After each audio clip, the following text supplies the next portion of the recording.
Hello everyone. Today we will study in this video topic about forest transformation in Java. Means Java के जंगलों में जो बदलाव हुए आज की वीडियो में हम वह स्टडी करेंगे. So let's start this video. Java is a famous rice producing island in Indonesia. It was a Dutch colony and has similarities in laws forest control with India. It was a place where the Dutch started new forest management policy.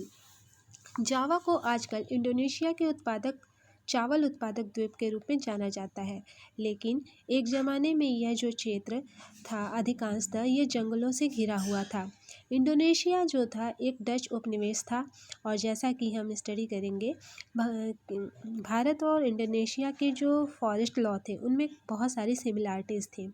Indonesia में जावा ही वह स्थान था या क्षेत्र है जहां डचों ने forest management को स्टार्ट किया था. अंग्रेज़ों की तरह वे भी जहाज़ बनाने के लिए जावा से लकड़ी हासिल करना चाहते थे. सन 1600 में जावा की जो अनुमानित आबादी थी वह 34 लाख के करीब थी. हालांकि उपजाऊ मैदान में ढेर सारे गांव थे, लेकिन पहाड़ों में भी जो शिफ्टिंग कल्टीवेटर्स थे उनके बहुत सारे समुदाय रहते थे. The wood cutter of Java means Java के लकड़हारे. द Kalangs of Java were community skilled forest cutters of shifting cultivators. Without expertise, it was difficult to harvest, take and for kings to build their place. When Dutch began to gain control over them in 18th century, Kalangs resisted by attacking a Dutch fort in 1770, but their rebellion was suppressed. जावा के जो लकड़हारे थे उनके बारे में बताया गया है कि जावा में जो कलांग समुदाय के लोग थे वो कुशल लकड़हारे और घुमंतू किसान थे. उनका महत्व इस बात से भी आंका जा सकता है कि 1755 में जब जावा की माताराम रियासत बांटी गई तो यहाँ के 6000 कलांग परिवारों को भी दोनों राज्यों में बराबर बराबर बांट दिया गया. जो कलांग समुदाय थे उनके कौशल के बगैर सागौन की कटाई कर राजाओं के महल बनाना बहुत मुश्किल था. डचों ने जब 18वीं सदी में फॉरेस्ट पर कंट्रोल स्थापित किया कंट्रोल स्थापित करना प्रारंभ किया, तब उन्होंने भी कोशिश की कि कलांग उनके लिए काम करें. 1770 में कलांगों ने एक डच किले पर हमला करके इसका प्रतिरोध किया, लेकिन इस विद्रोह को दबा दिया गया. Dutch scientific forestry. डचों की जो वैज्ञानिक वानिकी है उसके बारे में हम आगे स्टडी करेंगे. इन 19th century Dutch introduced new forest laws in and restricted villagers' access to forests. Wood could only be used for specific purpose like making river boats or constructing houses only from specific forests under close supervision. यहाँ यह बताया गया है कि 19वीं सदी में जब लोगों के साथ साथ इलाकों पर भी नियंत्रण स्थापित करना जरूरी लगने लगा तो डच उपनिवेशकों ने जावा में वन कानून लागू कर ग्रामीणों की जंगल तक पहुंच पर बंदिशें थोप दी. इसके बाद नाव या घर बनाने जैसे खास उद्देश्यों के लिए ही सिर्फ चुने हुए जंगलों से लकड़ी काटी जा सकती थी, और वह भी कड़ी निगरानी में. Villagers were punished for grazing their cattle in young stands, transporting wood without permission, or traveling on forest roads with horse, carts, or cattle. The need to manage shipbuilding and railways led to the introduction of forest service. ग्रामीणों जो जावा के जो ग्रामीण थे उनको मवेशी चराने बिना परमिट लकड़ी ढोने या जंगल से गुजरने वाली सड़क पर घोड़ा गाड़ी या जानवरों पर चढ़कर आने जाने के लिए पनिशमेंट दिया जाने लगा.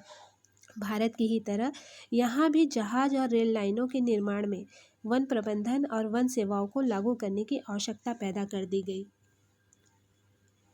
इन 1882 280,000 sleepers were to be exported to Java, which requires labor to cut the trees, transport logs and prepare sleepers. The Dutch imposed rent on land being cultivated and then expanded some villages on condition to provide free labor and buffaloes. This was known as Blenderstin system. 1882 में अकेले जावा में ही 2,80,000 sleeper का निर्यात किया गया। और जाहिर है कि पेड़ काटने और लट्ठों को ढोने और स्लीपर तैयार करने के लिए भी मेहनत की आवश्यकता थी। सो डचों ने पहले तो जंगलों में खेती की ज़मीन पर लगान लगा दिया और बाद में कुछ गांवों को इस शर्त पर इससे मुक्त कर दिया कि वे सामूहिक रूप से पेड़ काटने और लकड़ी ढोने के लिए भैंसें उपलब्ध कराने का काम मुफ्त में किया करेंगे। इस व्यवस्था को ब्लेंडाउंगडिएस्टेन का नाम से जाना जाता है। बाद में वन ग्रामवासियों को लगान माफ़ी के बजाय थोड़ा बहुत मेहताना तो दिया जाने लगा, लेकिन वन भूमि पर खेती करने के उनके अधिकार सीमित कर दिए गए। सामिन्स चैलेंज मीन्स सामिन्स की जो चुनौती थी, आगे हम स्टडी करेंगे। इन 1990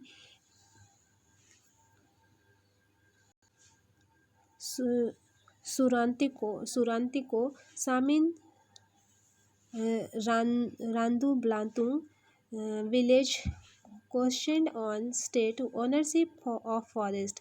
He argued that state had not created wind, water, earth and wood, so it could not own it.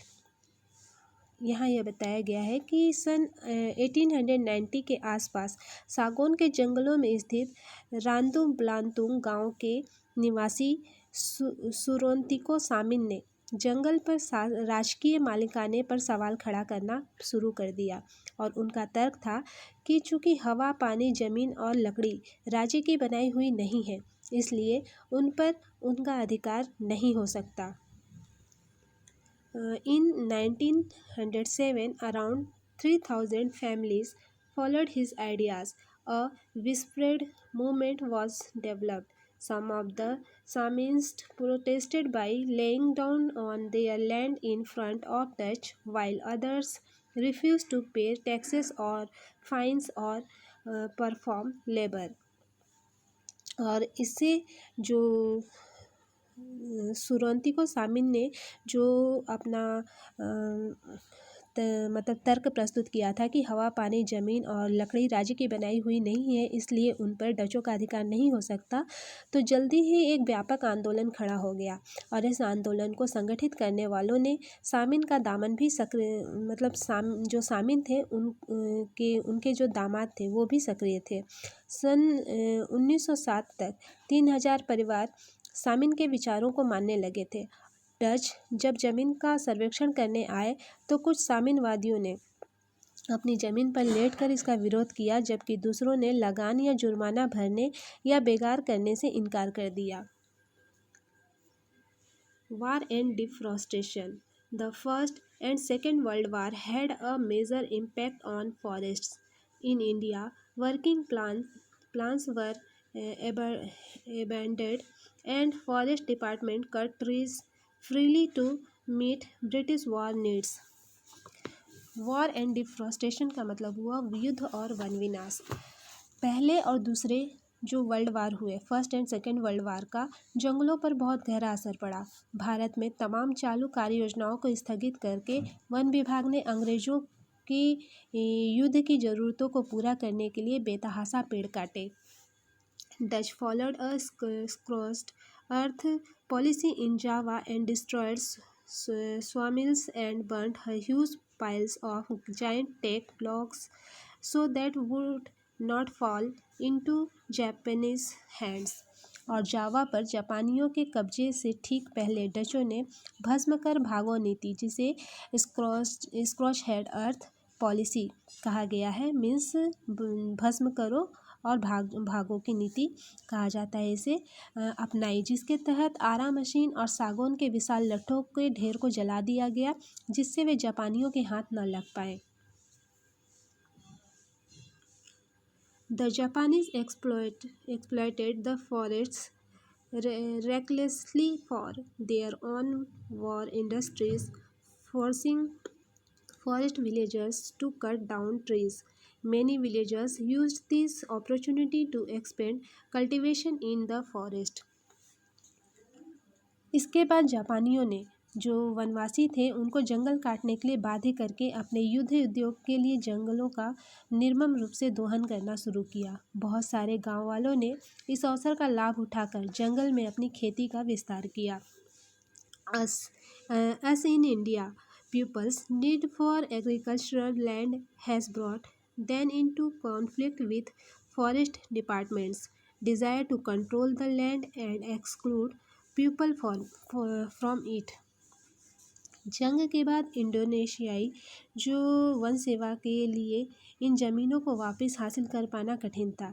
Hindustan की ही तरह यहाँ भी खेती योग्य भूमि के प्रति लोगों की चाह और जमीन को नियंत्रित करने तथा लोगों को उससे बाहर रखने की वन विभाग की जिद के बीच टकराव पैदा हुए।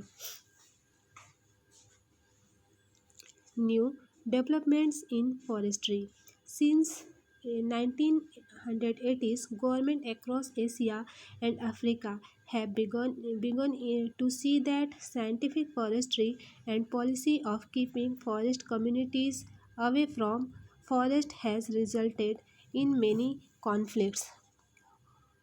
वानिकी में नए बदलाव जो आए उसमें 80 के दशक में एशिया और अफ्रीका की सरकार को यह समझ में आने लगा कि वैज्ञानिक वानिकी और वन समुदाय को जंगल से बाहर रखने की नीति के चलते बार बार टकराव पैदा होते हैं। Conservation of forest has become important then to control timber. For this people living near the forest are involved. Villages has helped forests to survive as they protected them in scared groves. और इसका result यह हुआ कि वनों से इमारती लकड़ी हासिल करने के बजाय जंगलों का संरक्षण ज़्यादा महत्वपूर्ण लक्ष्य बन गया। सरकार ने यह भी मान लिया कि इस लक्ष्य को हासिल करने के लिए वन प्रदेश में रहने वालों की मदद लेनी होगी। मिज़ोरम से लेकर केरल तक हिंदुस्तान में हर कहीं घने जंगल सिर्फ इसलिए बच पाए कि ग्रामीणों ने सरना, देवराकुडू, कान, राई इत्यादि जो नाम है इससे पवित्र बगीचा समझकर इनकी रक्षा की। कुछ गांव तो ऐसे थे जहां वन रक्षकों पर निर्भर रहने के बजाय अपने जंगलों की चौकसी अपने आप ही करते रहे। इससे हर परिवार बारी बारी से अपना योगदान देता था और स्थानीय वन समुदाय और पर्यावरणविद अब वन प्रबंधन के वैकल्पिक तरीकों के बारे में सोचने लगे हैं। सो यहाँ पे जो हमारा चैप्टर था फॉरेस्ट सोसाइटी एंड कॉलोनियलिज्म वह कंप्लीट होता है। इसके जो सभी पार्ट्स थे वो भी हम स्टडी कर चुके हैं। I hope that you have understood well what was taught in all videos. Thank you for watching.